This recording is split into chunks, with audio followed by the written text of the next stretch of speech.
gravity bends, people shrink, and water flows uphill.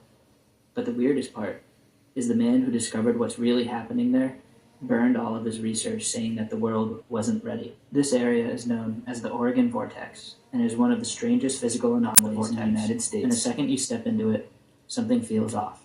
Visitors report a heavy pressure in the air, sudden dizziness, compasses refusing to point north, brooms standing upright on their own, balls and bottles rolling uphill, and people growing and shrinking, depending on where they stand. And the strangest part is that these effects don't just happen inside the tilted building, but they happen outside, on open ground, with no tricks, walls, and no forced perspective. Even animals avoid the place. Horseback riders say their horses stop dead on the boundary line and refuse to take another step. The Oregon Vortex was first studied by a British mining engineer named John Lister. He was a geologist and a mathematician who worked in the area in the early 1900s. And while surveying the land, Lister noticed something strange. His compass drifted, metal tools acted weird, and the ground seemed to pull differently depending on where he stood. And that started a decades-long obsession. From the 1910s through the 1920s, Lister conducted experiments deep in the woods, trying to map what he believed was a spherical field of force. He wasn't a paranormal conspiracy theorist, and he wasn't a showman. He was a scientist. And he believed something was happening in Oregon that broke the known laws of physics. According to handwritten notes and witness accounts, Lister concluded that the vortex wasn't an illusion, but an actual distortion in either gravity, magnetism, or space itself. He claimed that gravity was stronger in some directions, but weaker in others, and vertical force lines tilted inside the vortex. He also said that light bent in subtle ways, distorting perception, and the anomaly extended underground, possibly hundreds of feet deep. Another note was that animals reacted to something that humans couldn't sense. He even told coworkers he believed the vortex was a natural space-time distortion, decades before modern physics ever considered that idea. And then he did something unthinkable. Near the end of his life, after collecting decades of data, Lister gathered almost all of his notebooks, measurements, and diagrams, and burned them. According to the caretakers of the property and people who knew him, his final words about the vortex were chilling. Lister said, "The world isn't ready for this. They would misuse it." And when he died, only scraps of his work survived. A few diagrams, a few sketches, and a place that behaves in a way that no one has fully explained. Skeptics say that it's all just optical illusions, a tilted building and bent trees confusing your brain. But if that's true, then why do the effects work on open ground? Why do compasses drift and animals refuse to enter? Why do people feel pressure, dizziness, and weight changes? Even today, surveyors and physicists visit the Oregon Vortex and leave with more questions than answers. Some believe it's a magnetic anomaly, some believe it's a geological hotspot, and others think it's a part of a network of energy nodes, the same type of place linked to Sedona, Skinwalker Ranch, and the Bridgewater Triangle. So what exactly did John Lister discover in the Oregon Vortex? A glitch in gravity, a magnetic distortion, or a natural warp in space-time? Maybe it was something even stranger. Something that he thought humanity wasn't ready for. Their grass-fed stuff is supplied by like Tyson and other big retail chains. Their grass-fed beef, their chicken, all that is pretty much from huge distributors. They just list it as such. I've done some deep dive research on their eggs and their chicken specifically. It's unfortunate, but they really just repackage just like normal chicken. It's not organic. It is literally Tyson, but just rebranded and Sprouts packaged. It's like you're like hunting for something specific, like organic bacon or something, and you go to them, they're like, yeah, we have that, but then we need your whole book of business. Like, we want your chicken business, we want your turkey business. And I'm like, well, where's all that coming from? And then they tell me, and I'm like, oh, well, that's connected to like a company like Tyson. No, thank you. Big shout out to West Coast Prime Meats because they're connected to all of these amazing companies. So that's where I've been able to like find Rome, which is a grass-fed, grass-finished, regenerative farmed company over in Australia. And then Cape Grim, they're in New Zealand as well. They do grass-fed and grass-finished beef there. And like Atkins Ranch, which does grass-finished lamb. There's not a big organic grass-fed and finished movement in terms of beef here. There's not a lot we can access as food vendors because there's just simply not enough grasslands. So that's why all these programs are in New Zealand. If you look younger than your age, this is what it means. It's not about your skin. It's about your spirit. Psychology says people who appear younger often carry something deeper, a resilience of heart and a lightness of being that time can't take. You've been through storms, but you didn't let them make you bitter. You've cried in silence, but you still find reasons to smile in that quiet strength chosen ones radiate. Because looking younger isn't about awarding years, it's about how you live them. You chose peace over drama, growth over grudges, healing over harm, and the body reflects the soul it carries. Studies in psychology link youthful appearances to lower stress levels, emotional intelligence, and a deep ability to let go of what no longer serves you. So you learn how to protect your energy, to walk away without resentment, how to speak with kindness even when it hurts, and that inner calm chosen one softens your face. So maybe you laugh more than most, or maybe you dream like someone much younger, or maybe you never simply gave up on joy, even when life gave you every reason to. Because understand this, chosen one, the real you isn't measured in years. It's written in how you love, how you forgive, how you start over. A man with no friends or a small circle. That's a man you don't mess with. He's learned the hard way. Quality over quantity. He doesn't need a crowd to feel powerful. His strength comes from within. While others chase approval, he walks alone by choice. He's seen the fake friends, the drama and the betrayal, and cut it all off. Now he stands in peace, untouchable. He doesn't need anyone to complete him. He's whole, all by himself. One real friend is worth more to him than 100 fake ones. His circle, tight. His trust, earned. And anyone who brings chaos, gone.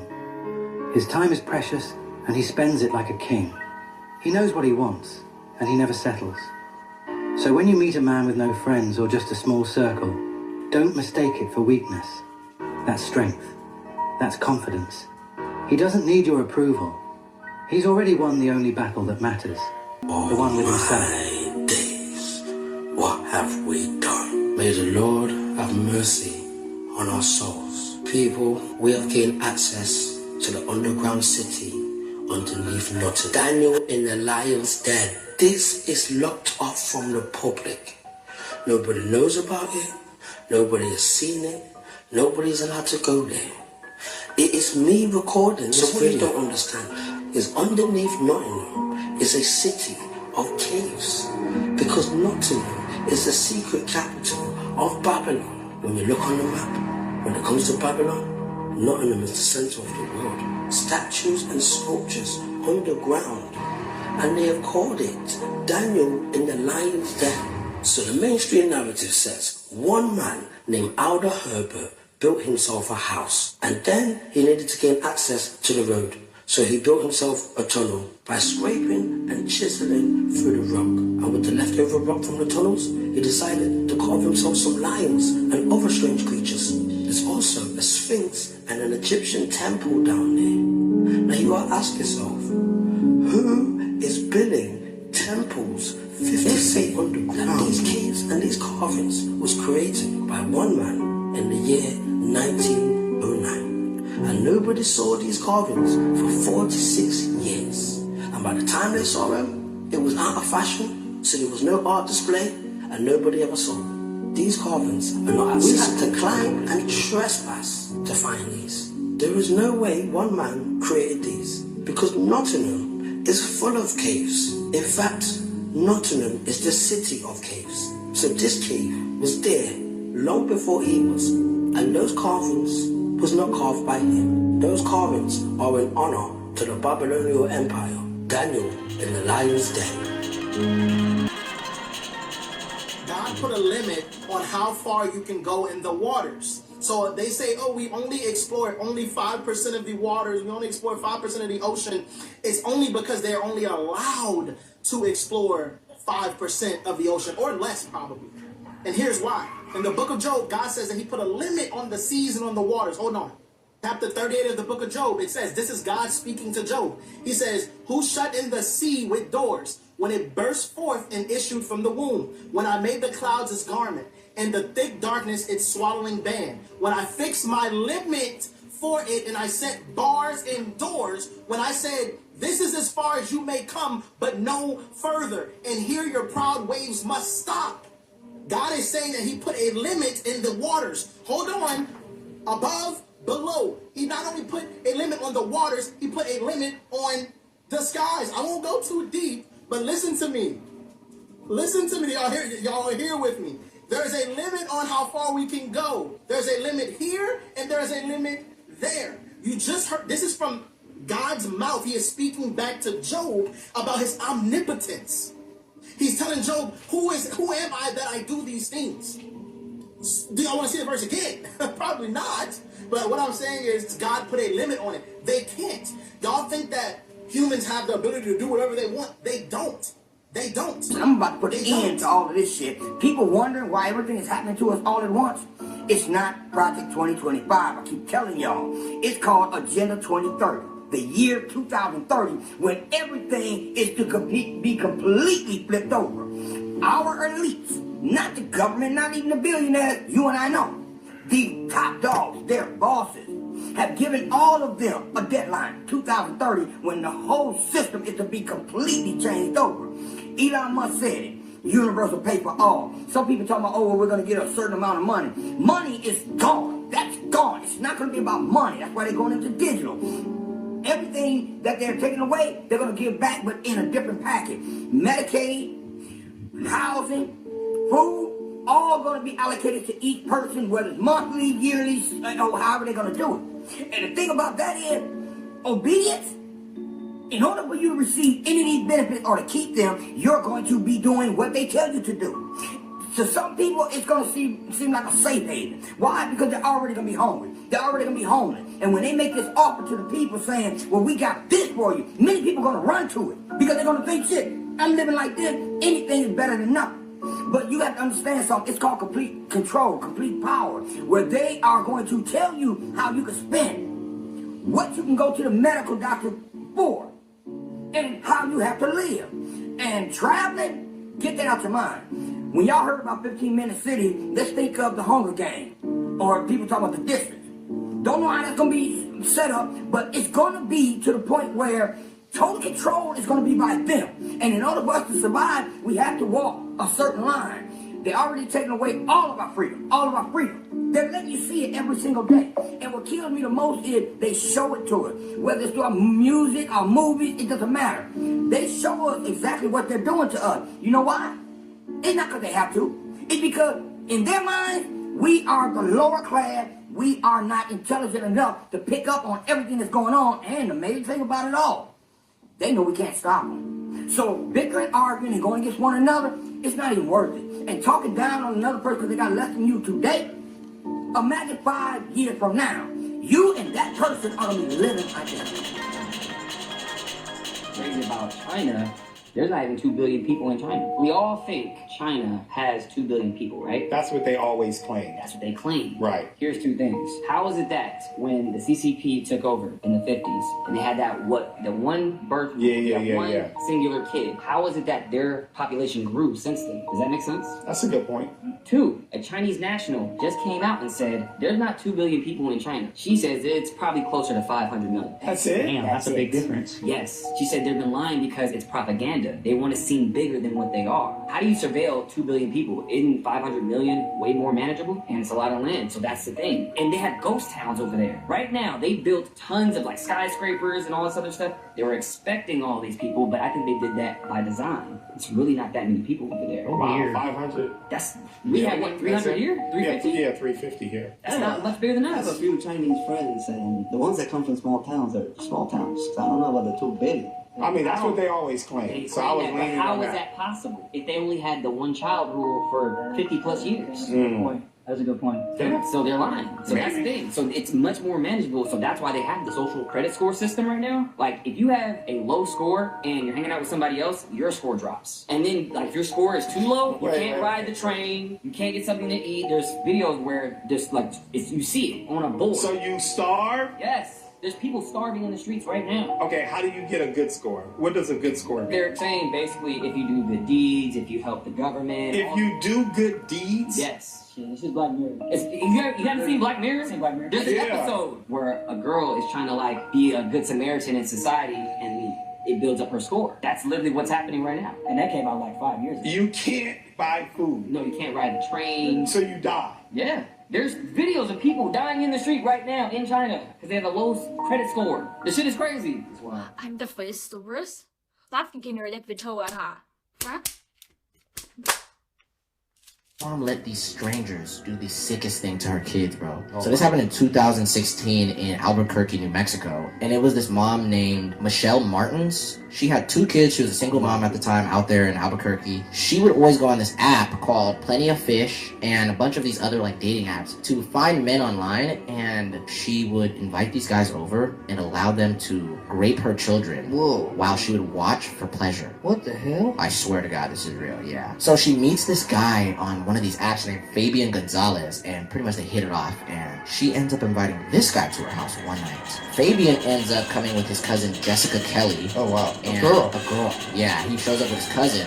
The neighbors ended up reporting hearing screaming 12 a.m. They end up calling 911, the neighbors. They call 911, police end up going over there. They end up investigating what happened in the house. They go in there. They see that the house is hella smoking inside of the, apartment. Open this bathroom door in the back, and right behind the door is the little girl. Her name is Victoria Martins. They find her body in there, dismembered. They left her in a fiery blanket. Oh. Yeah, so she was just wrapped in a blanket that was on fire. They end up taking them all in. They find out that the mom and all of them gave this little girl meth. Whoa. At like 7 years old, they gave her meth. She said, these were her own words, so she would calm down while they grape her. What the hell? Yeah.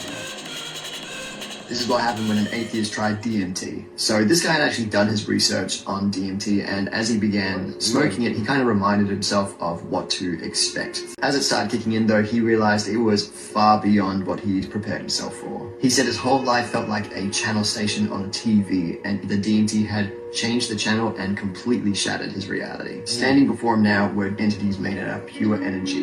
Even though they were made of light, he could sense that these beings had long beards and were wearing metal-pointed helmets like the Vikings. One of the entities spoke to him telepathically and told him to relax, and he began to feel this complete unconditional love wash over him. He started to believe through his intuition that these were his ancestors. However, the tripper then looked down at his own body and saw that his legs were now made out of billions of eyes staring back at him. A shock from seeing this just caused the entire reality to blow apart. He ended the trip in complete darkness, and he said it was here that he met a one-eyed man. The man had 4 ravens on his shoulders and a long beard that kept shifting into different psychedelic patterns. He told the tripper that he was his true father, the Norse god Odin. Wow. The last thing Odin said was that by having faith in him, the tripper would be able to finally endure the challenges of being a Marine. He didn't really know what to make of meeting Odin and his Viking ancestors. 2 years later though, he did an ancestry test. To his complete surprise, it turned out he was 70% Scandinavian, which of course is where the Vikings are from. He finishes the report by saying he actually now believes in God, and although he doesn't mention whether it was this DMT trip that converted him,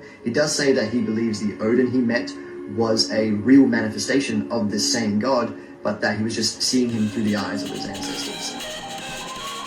The sacrifice of the giant's blood has stained the mountains and rivers. The red on the mountains is actually giant's blood. They keep the message. They come from above. Message. They come from above. Yes, their time is up, but you can't speak on the words. You don't know about the resets. It don't really make you hurt. Let them stand here, try and speak to their face. 300 foot in the sky, they're not from our race.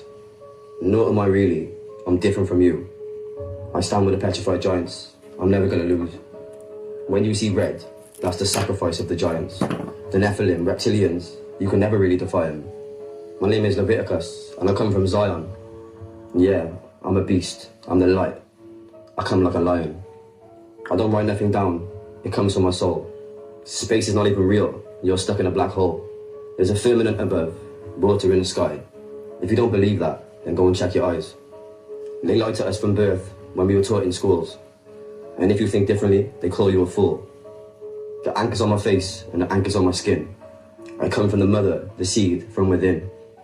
I don't do this for no reason. The world is going down. I'm trying to wake this world up. Stand with me, so proud. Loud in your mind, I see the light in the sky. How can we do this? Please don't try and lie. My son is what saved me. He's the king on this world. My name is Levi, and I'm trying to rebuild. Look to the water, the spirit from your soul. I promise you, I will make this world whole.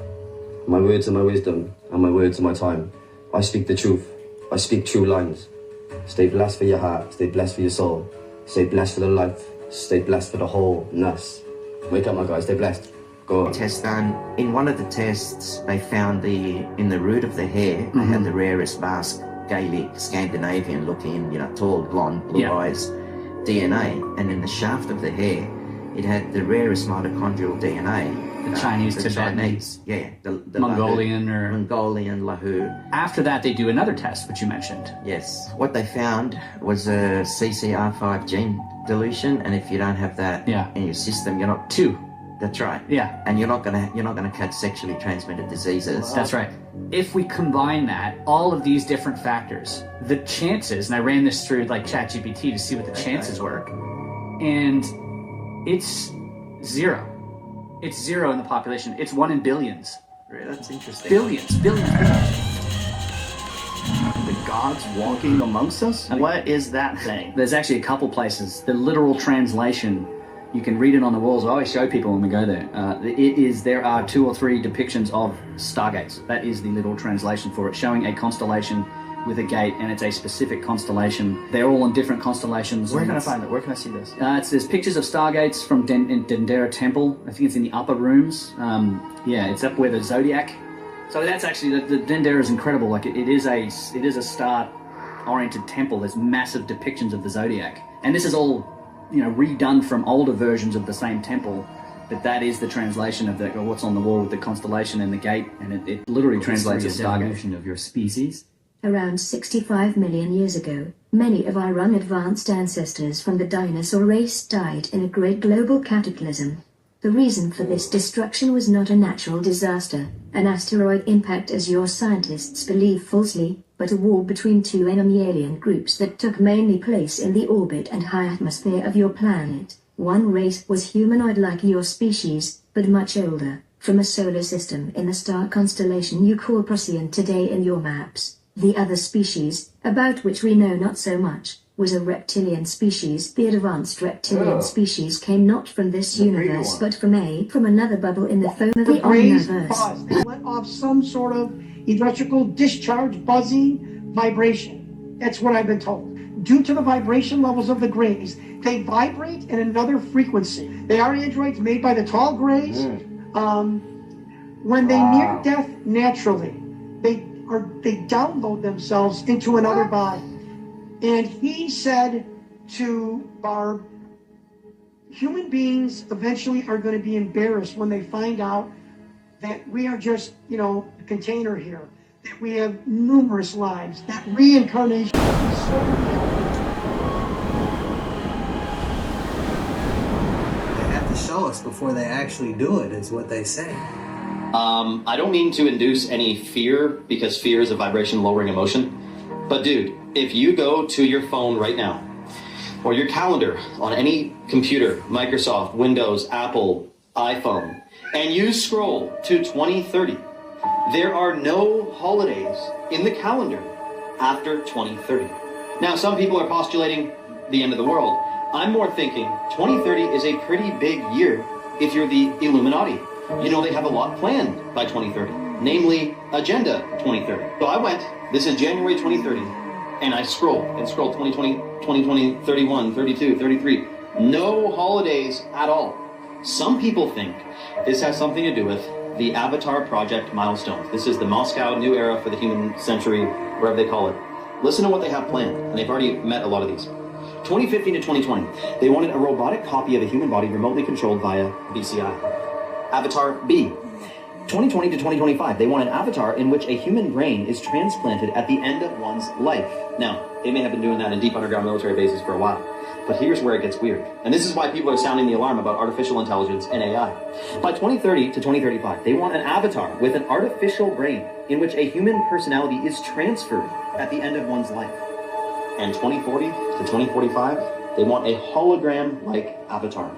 If you didn't know, the movie The Matrix is a documentary. Their plan for humanity is literally more Matrixy than it is right now. And apparently how they get there is AI will take millions of jobs. People will beg for a new economic system because they can't get a job.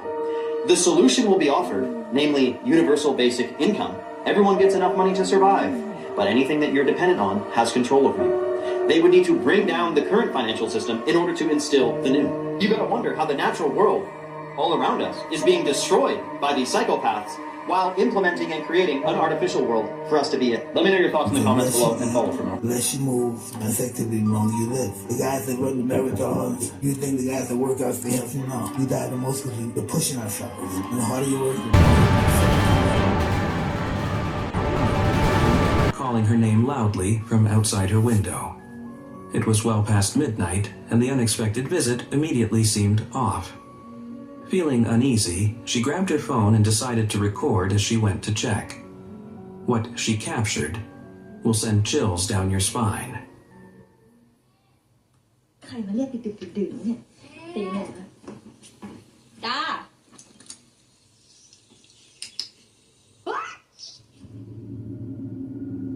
Outside her house, her neighbor stood completely still, head hanging low. She didn't move until the woman turned on her flashlight. At that moment, she snapped her head up, and the sight nearly gave the woman a heart attack. But seriously, what the hell was wrong with her face? It was so distorted and terrifying, as if something had completely taken over her body. Was this a real case of possession? Pioneers of space exploration on this channel. But did you know there's a wild coincidence involving Elon Musk in a 1953 book by Werner von Braun? Hold on to your seats. When can we expect the first humans to set foot on Mars? Best case is about 5 years. Worst case, 10 years.